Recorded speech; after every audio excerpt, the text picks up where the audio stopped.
Hello, I'm David Moscrop. Welcome to Open to Debate. Canada's housing crisis continues with no end in sight. Shelter, a fundamental human need, is unaffordable for millions, and the surge in property value has created two classes, homeowners and non-homeowners.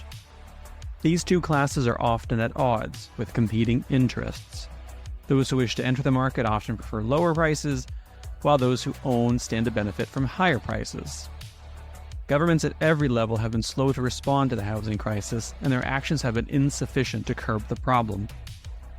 These governments often try to have it both ways: cheaper housing without cost to existing homeowners who wish to preserve their equity. At the same time, while many experts preach supply, which is essential in lowering prices, that may not be enough. Is there another way out of the housing conundrum? What if we change how we taxed property? Could a land value tax help solve the housing crisis?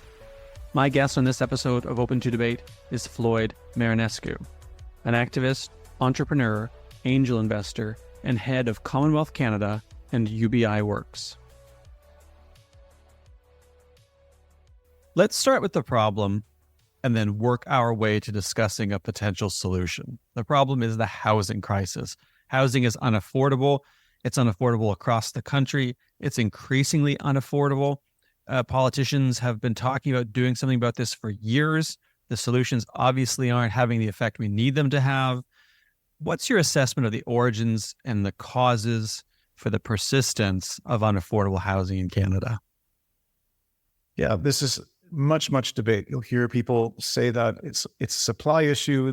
You'll hear people say it's all kinds of different things. But I think there's one key aspect that you don't hear a lot about in the media because it doesn't really feel really good. It's just the impact on how we treat housing as an investment, housing as long-term wealth creation vehicle. There's simply no way that you could have an economy where we have low cost of housing while at the same time everybody wants housing prices to go up. Like, that's almost obvious. That's why no politicians are talking about programs that will actually lower the price of housing. They say we'll make it affordable without lowering the price. But things need to cost half as much as they do for new families to have a reasonable quality of life. So what we're seeing across many markets is investors setting the floor for housing costs, buying up 50 to 90% of condos in some markets. Thus displacing families' ability to buy. And frankly, all of us are complicit. It's not like some external factor. Of course, there are people that are buying second and third homes, but all of us buy a home with the expectation that prices should rise. And so when you do that, then we're willing to bid more. People are willing to bid more because they know that prices will eventually always go up in 5, 10, or 20 years. So this is an issue at the core, I think, of the housing market. People who want to say that it's supply. Of course, more supply will always help the market. But, Canada is pretty much tied with the US, UK, and Australia for number of homes per thousand. I mean, we're technically the least number of homes per thousand people, but the numbers are almost equivalent within like to 5 or 10 units difference. Yet pricing here is so much more expensive. So it's just not true to say it's only supply. Of course, supply is a factor, but we're in a market where we're increasingly building homes for investors instead of families. And we're interested in how do we turn that around? How do we make homes affordable for families? I've always found it baffling. Well, shocking, but not surprising might be the way to put it, that politicians will come out and they'll say simultaneously, we want to make homes more affordable for people, but they will do everything they possibly can to avoid tanking anybody's equity, right? As if it's possible to suck and blow at the same time. And it always struck me and I felt naive for thinking about this, as if I was missing something, to think, well, if you want more people to get into affordable houses and the price of housing has to come down, and you can't at the same time preserve everyone's equity. There has to be someone who loses in this scenario, right? I mean, so I want to turn now to housing speculators in particular. I'm not talking about mom and pops, young couples buying starter houses, folks buying a downgrade retirement house. I'm talking about speculators who are deliberately going into the market to try to flip houses, to play the housing game, to treat this as an institutional investment. How much of the problem is institutional speculators, and how much of the problem is the day-to-day folks who are just trying to get a home to get by? Well, the vast majority of housing wealth is in residential, in principal residences. So it's hard to say how much is based on institutional speculators. But I mean, even I don't really like the word speculators, because I mean, how much speculation is really going on? Like, the prices always go up, Right. right? The house always wins. It's like Las Vegas ultimately, right?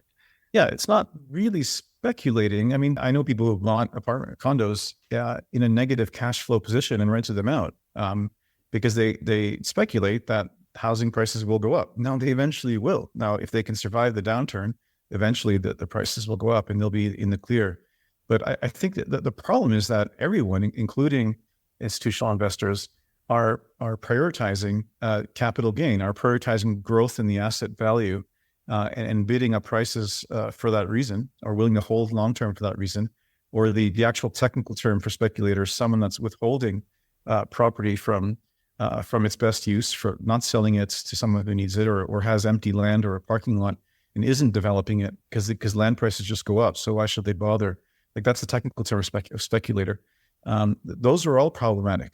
Like, all of the above are problematic. It's problematic that a first-time home buyer would be willing to bid $450K more than the next person because they expect that prices will go up and they'll make their money back eventually anyway. Meanwhile, they're going to pay the bank the full cost of their house and then some in interest payments over their lifetime. So it's not clear that they'll actually make a profit over the long term. So so I argue it's this expectation of profiting from increasing pricing that's driving the activities of families. It's driving the activities of institutional residential real estate buyers. It's driving the behavior even of pension funds that are buying out apartment buildings and doing evictions to raise rents and raise capital gain, because then they'll get more leverage to buy more. It's just driving the whole industry in a way that raises the cost of living for everyday families. And I think we'd be better off in an economy where these tens of billions of dollars of coming from people who have a few extra bucks to spend, rather than going into buying second or third homes or condos being built for this buying class, that it instead went into the real economy, in spending and in starting businesses and in the stock market, which capitalizes Canadian businesses. Like, that's a much better economy, rather than this money being sunk and lost in land equity, which is predominantly, when you think of buying a home, you're actually buying the land under the home. Like, it's in the cities, it's often 80% of the value of what you're paying for is the land. So fundamentally, we have an issue with the economics around land. Like, we're not creating more or less of it. And because it makes money in your sleep and it just goes up in value, there's less of an incentive to develop and create enough density where it's needed.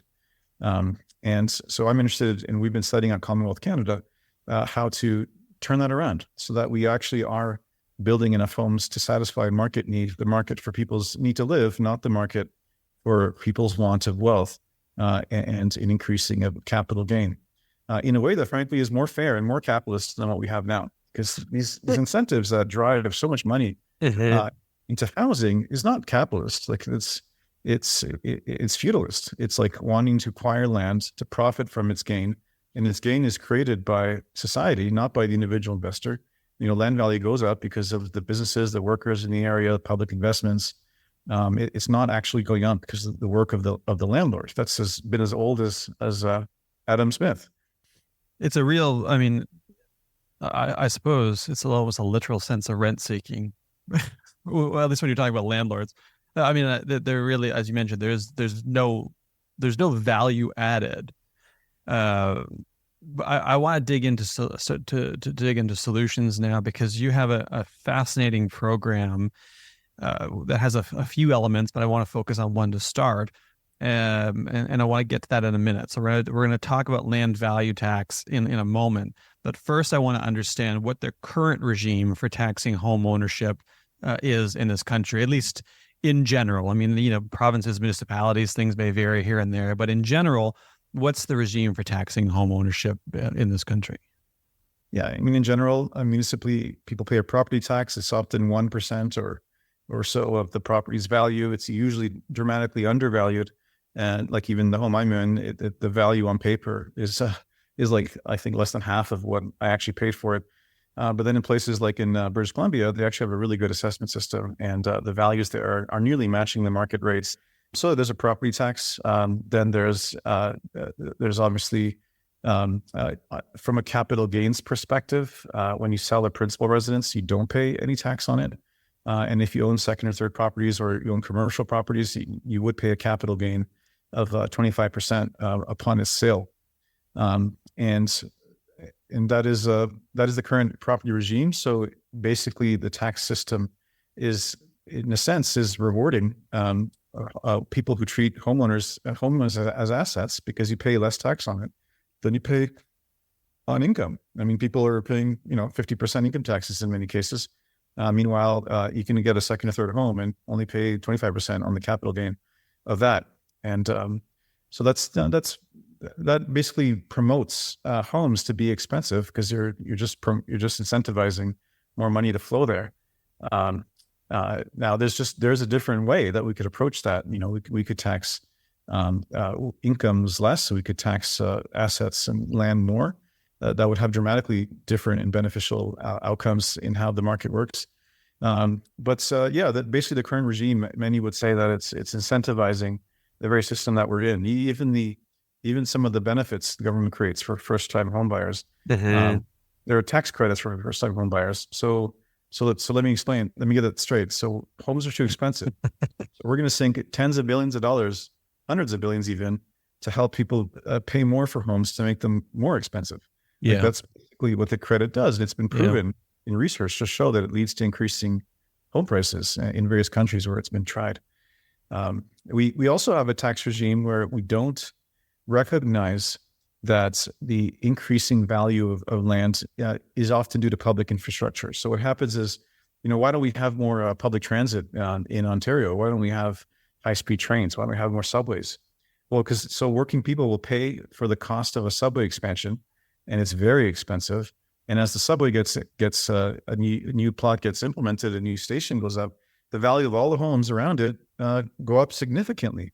So the value has been created, but it's been created for the property owners who happen to be in the area, as opposed to return back to society at large, which actually paid for that infrastructure in the first place. That's why some countries like Singapore, I think there's a region in Australia, I'm sure there's more places that I don't know at the moment. They actually have a land value capture system where if there's a change in zoning, then part of the price is frozen, and the increase in value from the zoning change is taxed at sale, which is pretty smart, because it means that you could self-finance infrastructure. You could actually pay for subways and high-speed train expansions without going through general revenues, without going through income taxes. You could actually pay for it through the increasing land value it creates without harming the homeowners, because the homeowners never had that value in the first place. That's just a windfall that comes from a public investment.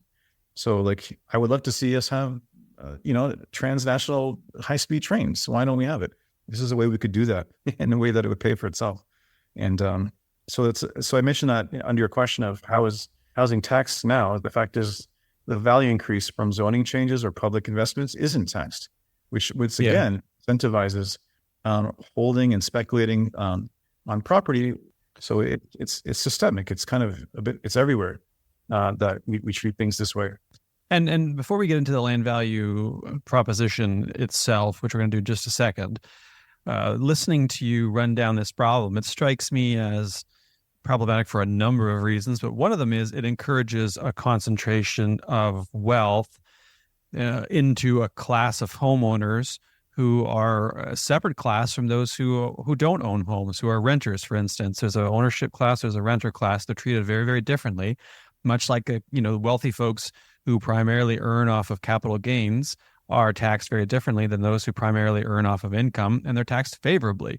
And it sounds like homeowners fall into a similar relationship compared to renters, right? And that those two are often treated very, very differently by the political class. So how big of a problem is this when it comes to the concentration of wealth in home ownership?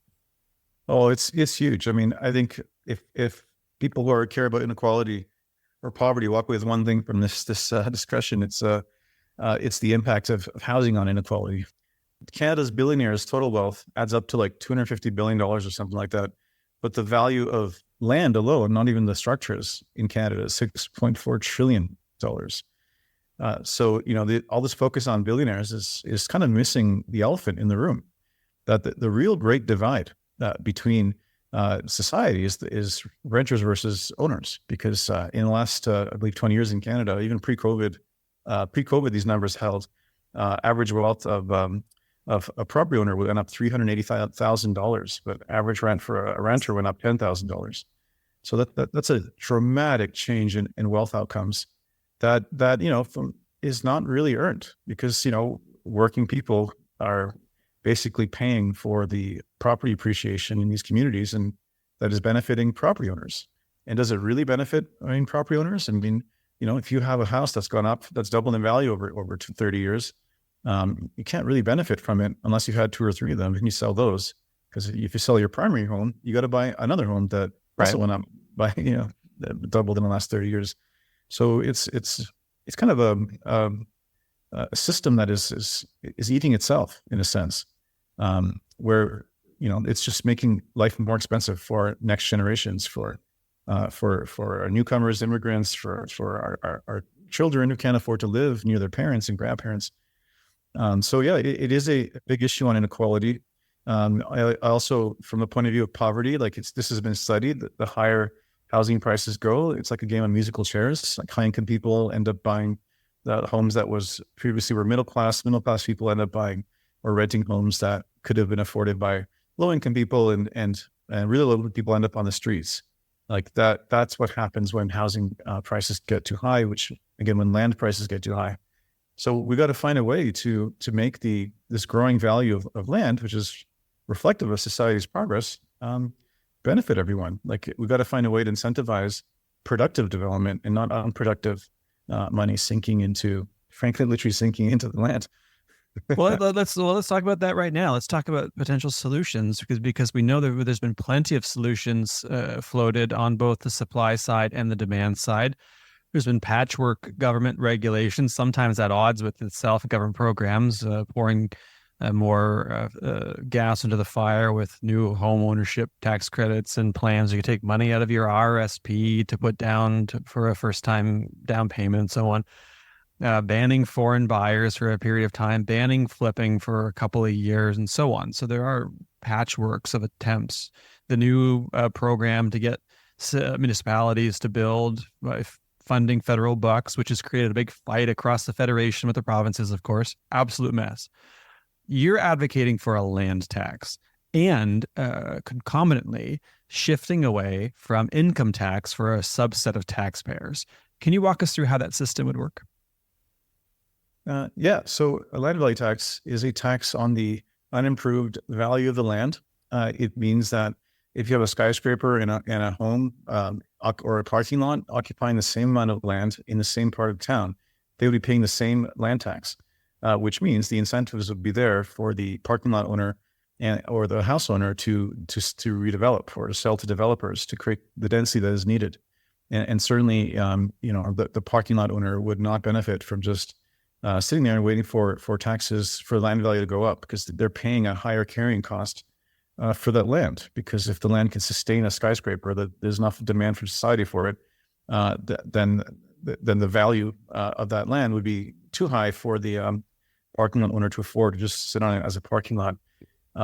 So it's generally seen as it's a kind of a property tax, but again, as I just mentioned, instead of taxing the result of human productivity, like taxing improvement on the land, creating more units, that can actually currently increase your tax bill, because your property tax goes up if you develop, and it goes down if you let your house dilapidate, which is kind of a perverse incentive. Right. The land tax doesn't tax you more if you improve the home, if you develop, if you add more units, and if you don't do that, then and you're in an area that needs more housing, then you're encouraged to do that, because you're paying a land tax that's that it incentivizes you and pushes you to do that.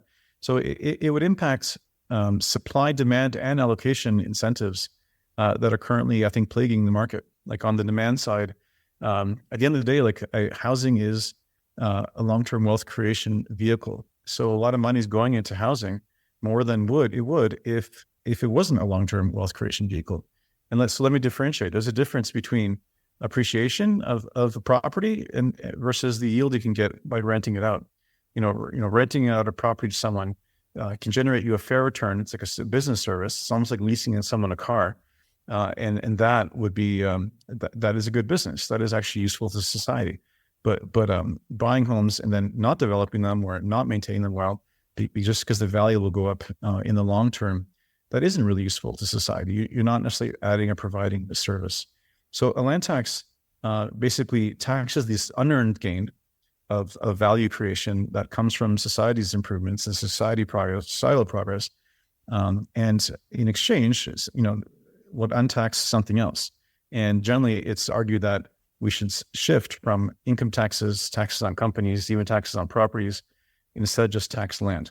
Because what that means is you're improving the incentives for productivity, for working, for starting businesses, for creating new houses, and actually you're just taxing the unearned gain that comes from land appreciation overall, which would have huge impacts on the supply, the demand. It would get a lot of investors out of the market who currently are only buying because they expect appreciation.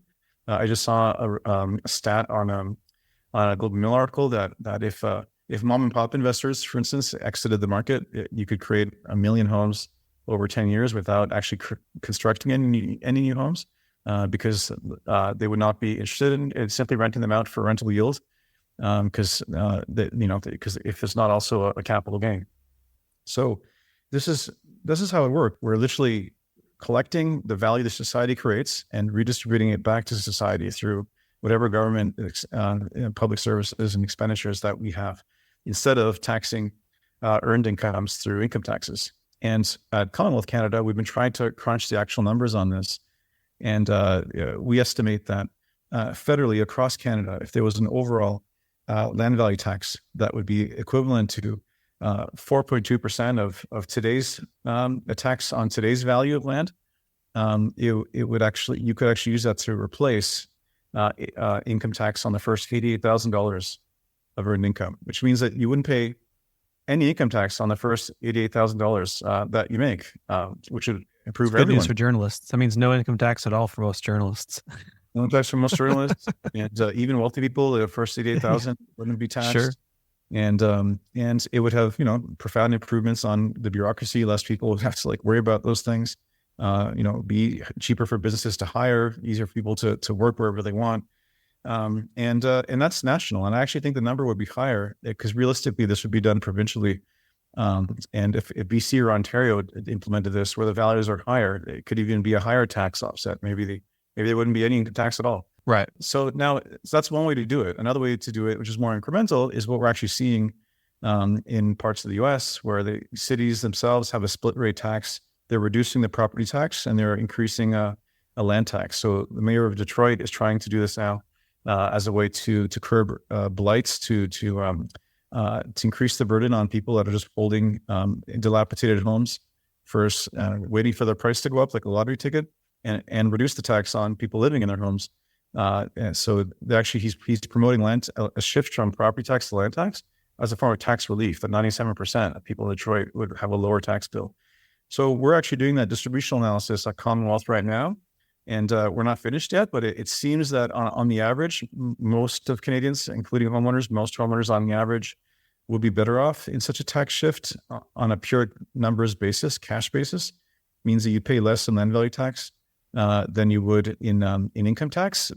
And I didn't mention, so the 4.2% of current values, though, the problem is, and where the political economy side comes in, is that it would reduce the value of that land. So it's would be equivalent to capturing 3/4 of the rental value of land, the imputed rent of land. It means if you were to rent it out, well, what would you rent it for? And that would reduce the value of land on average by 3/4. And the median home would be 42% cheaper to buy as a result. So that's a large loss in equity if you go for the full big tax shift vision, which would dramatically improve how the economy works, increase wages, lead to more productivity and lower prices. But it would lead to a decrease in home equity for the current generation in exchange for many for being better off on a cash flow basis. For instance, like one case we looked at, someone might have lost like $100,000 in net worth, but they would gain $10,000 a year in less income tax paid by the switch to land tax. Now, I would argue that that's a good deal because you can't really buy a bond that pays you 10% anywhere. So, like if your net worth goes down $100,000, but you're paying $10,000 less per year, like you're actually far better off than otherwise.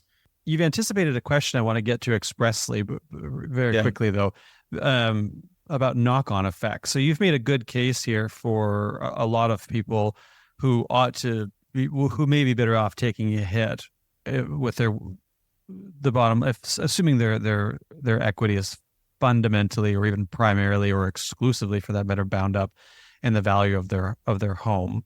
Are there people who are left out of this scenario who are net losers? Those who've got their retirements bound up in their house, they don't have a pension, say they've got a house and their plan is to sell the house and downgrade and live off of that.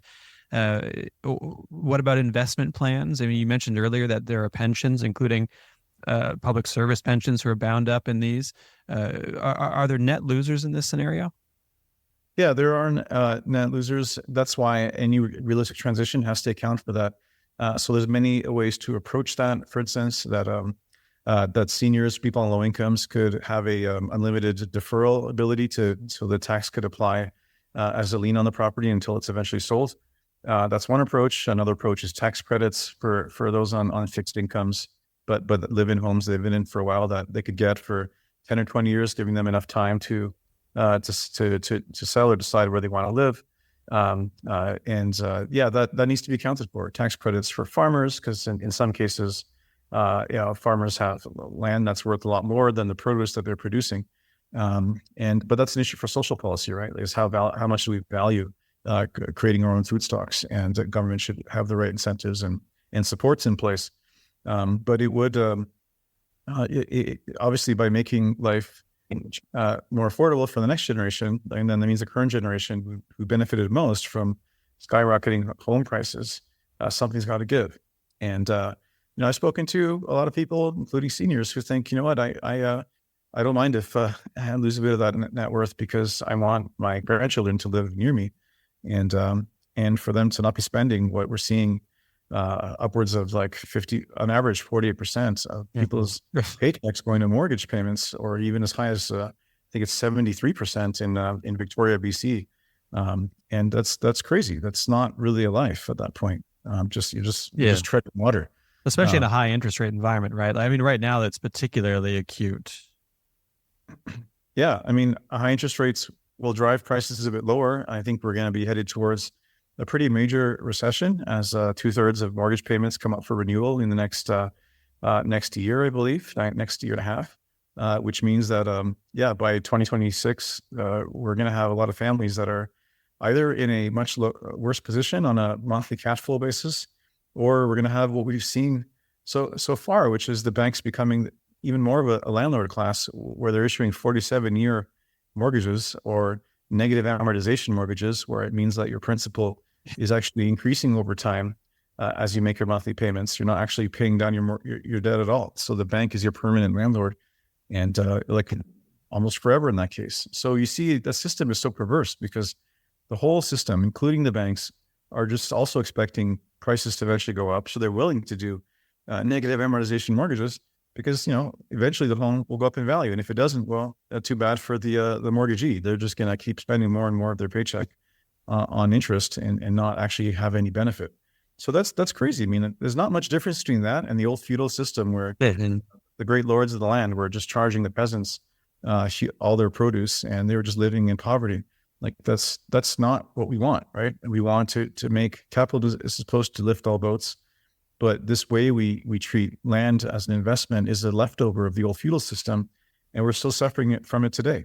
So much of the produce of society goes to homeowners and not to workers. So, we're literally trading the best years of our lives to enrich current homeowners instead of like people having more money to afford a vacation or to have kids earlier instead of saving for a down payment. So I think, the solution, philosophically, the solution is that society should capture the gains that it creates collectively, and it should allow private wealth to increase more for money that is made through work and through enterprise. And that would actually be a much better market system that's more productive, develops better, is more fair, and keeps debts a lot lower. And that's actually the capitalism that was envisioned by Adam Smith. He talks about land value tax in The Wealth of the Nations, but it was too offensive to the land holding class at the time, just like it's kind of risky and today. Today. It's the same thing. But this is one of the great misunderstandings of Adam Smith, is that he was not a big fan of rent seeking. Yeah, that's right. So, at Commonwealth Canada, we looked at all forms of rent seeking in the resource sector, and we found that through land, natural oil and gas, minerals overall, that there's there's over almost $250 billion annually of profit that is unearned that could be taxed instead of income taxes or instead of other taxes. That could pay everyone $7,000 a year as like a UBI of sorts, or it could eliminate income taxes for 91% of people in the country. And that is actually would be a much better and fairer system. Now I want to move on to the politics of this in our closing moments. Yeah. Have you found politicians, housing experts, journalists, civil society leaders, or others receptive to this plan? It is appealing. It's cogent. The case you make for it is persuasive. There's obviously a political sales job here, because people get pretty nervous about change. They particularly get nervous about change when it comes to things that might affect their equity. I could see homeowners getting their backs up immediately and not thinking this through. I could see potential net losers being apoplectic because they don't want to lose their unearned winnings. You win the lottery, you don't want to give it back. Have you found anyone to be receptive to this? And I'm particularly curious, if so, whether or not you find that on the left or the right or somewhere in between. There's a growing body of land value tax fans in the country. It is definitely not in the public discourse yet, but we're hoping to change that. So, I've done a lot of public presentations, appearances on podcasts like this. When I speak to existing politicians, they say, well, we need more economists to speak up and say that this is a good idea. They want to hear from the Mike Moffats of the world and such, and so when I speak to individual homeowners, they think, yeah, you know what, I'd be better off paying less tax overall. I'd vote for that. It sounds fair if it means that my children can afford a home. Some seniors have said that. But I think for this to enter the political mainstream, we need to have a solution, especially for the groups of society that would be negatively affected. So people feel safe. People feel that this is a transition that may have some short-term pain, but long-term, we'd all be better off. So it's definitely an early stage. And our own proposal is not complete yet. So we have on our site a lot of descriptions about how this would improve the incentives, what the tax shift could be. But we're working on an actual transition plan that could be a policy document to be looked at. I just feel that, as this crisis becomes more and more acute, because it's definitely not going to get better. Mm-hmm. It's not without a lot of pain. And even if there is a huge correction coming in the next few years, it's still not going to be affordable. Typically, I remember reading real estate investment books that say that at most housing prices might come down 50%, but then they always go up 100% in the following bubble. And it's like this always upwards move of price. And some Canadian papers I read say that at most it might be a 30% correction. Some think it'll be only a 15% correction. That's not enough. 15% is not enough. So do you know offhand what the rate of growth has been in the last several years? I mean, I know it's been kind of up and down a little bit, but it's certainly more than 30%. Yeah, I think just since 2019, I believe home prices have gone up between 30 to 50%. I think it was 50% at the peak, and it's come down maybe 15 since then. But a lot's changing, and the Bank of Canada will have to lower interest rates eventually, and that's just prop up pricing again. Are we in a race against that? So, I mean, I'm reading now there's speculation that rates will start to come down in mid 2024, in part because of fears of a recession or potentially the arrival of a recession. Are we in a race against that moment? Because obviously, for those who are capital holders, recessions are opportunities in many cases to invest that money in assets that are, or investment vehicles that are cheaper than they would be in hotter moments. Meanwhile, a lot of day-to-day folks are just struggling to feed themselves. Is there a risk that in a recession, those who have a lot sink that money more into investing in properties and they end up even further out ahead when things pick up and prices start to go back up? I mean, yes. So people who have a lot of money on the side are waiting for the correction to buy in. So then, when prices go up, then they're doing really well. There's certainly a risk of that. There's a lot of people who actually have been buying at the peak who are going to suffer a lot as prices come down and going to be in positions like right now when like almost a third of the mortgage books soon are going to be negative amortization, which they're not paying down their mortgage. That's just going to get worse. I really hope the government takes a bolder stance to write off some of these debts as opposed to have people be in like lifelong negative amortization mortgages. I mean, that's just crazy, just absolutely crazy. There's just really no way around it. There's going to be a painful correction coming. The only way to avoid the correction is to elongate the amount of pain and in terms of slow down the pain. So people are just constantly paying more interest than their home is worth. And that's really unfortunate. Yeah. I mean, I've been writing about this a little bit. It does feel like there's a ticking time bomb in this country. Household debt is through the roof, mortgage debt included, automobile debt, consumer debt, credit card debt through the roof. We are the worst in the G7. Economically, we're not exactly growing by leaps and bounds. The housing market feels like a Ponzi scheme. And we have all these, as you mentioned, mortgages coming up for renewal in a fairly high interest rate environment. It seems to me like it's just an absolute disaster waiting to happen, and that we're slowly moving towards that nobody seems to be doing anything about. I mean, I'm talking about big structural shifts at the federal or provincial level. We're running short on time, so I'll close on this. Just how big is this ticking time bomb? Because it strikes me that it's really quite big. Yeah, well, I think there's more than $2 trillion of mortgage debt, I believe, and I think right now there's 250 billion of that is in negative amortization as we speak. So if another 2/3 is up for renegotiation soon, that's going to be painful. If half homeowners are underwater, that's going to result in less consumer spending. There's something called the wealth effects. When people see their net worth going down, then they spend less because they're worried because they don't know, they're economically uncertain.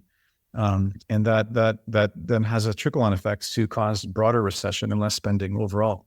And we're near the tipping point of that cycle. Many Georgists who are land value tax fans, there's a Henry George is an old proponent of it. Many Georgist economists show that we're in an 18-year cycle, which comes up, which is based on land. That housing actually drives the boom bust cycle in the broader economy because of the dynamic I just explained. That is, eventually it becomes too expensive for people. Too much of the disposable income goes to housing, and then the broader economy slows down because productivity cannot outpace that. Wage growth is not outpacing housing costs, and then spending slows down, and then eventually the economy slows down, and we have an overall bigger correction. Many that correction is coming in the next 25 or 26, and then the magic of Canada's housing market, maybe that story will finally evaporate. That prices always go up here consistently as they have since the late 90s, even avoiding the 2008 bubble, and we might see less pricing demand after that from investors. But I don't know. I think they're probably going to do a lot of zombie policies, like again, encourage longer amortizations to prevent that. That's actually the only reason the housing market hasn't already crashed, is because of allowing these crazy long, like 47-year amortizations and negative amortizations, or 47-year closed fixed mortgages rather, and that's why we haven't already crashed. Now, in some parts of the world, such long mortgage terms are illegal because it just permanent interest and debt payment for people, but not in Canada. But something's got to give. Yeah, they're desperate, right? I mean, there's been pressure put on the banks to make sure that everyone stays in their homes. But of course, that pressure is, as you mentioned, these absurdly long amortization periods. So at which point you're really, I mean, you're a renter, your rent to the bank for your entire life, which, I mean, I guess you could paint the walls whatever color you want, but you're certainly paying for that privilege. I could talk about this all day, and I hope we have a chance to revisit in the future episodes, because I'd like to talk to you sometime down the road about other ideas that you have, UBI, so on and so forth. But for now, I have to leave it there and get back to work so that I can afford this mortgage here, which thankfully was renegotiated recently and reasonably enough. But, but for the grace of God. Thank you so much for joining me for this fascinating conversation. I know people are going to love it. I really appreciate it. Thanks again for joining. Thank you very much. And as always, my thanks to Carolyn Smith, Ross Clark, and Aisha Jar, who make the show not just possible, but infinitely better than it would be without them. And my thanks to you for joining us and listening. We'll see you back here in 2 weeks.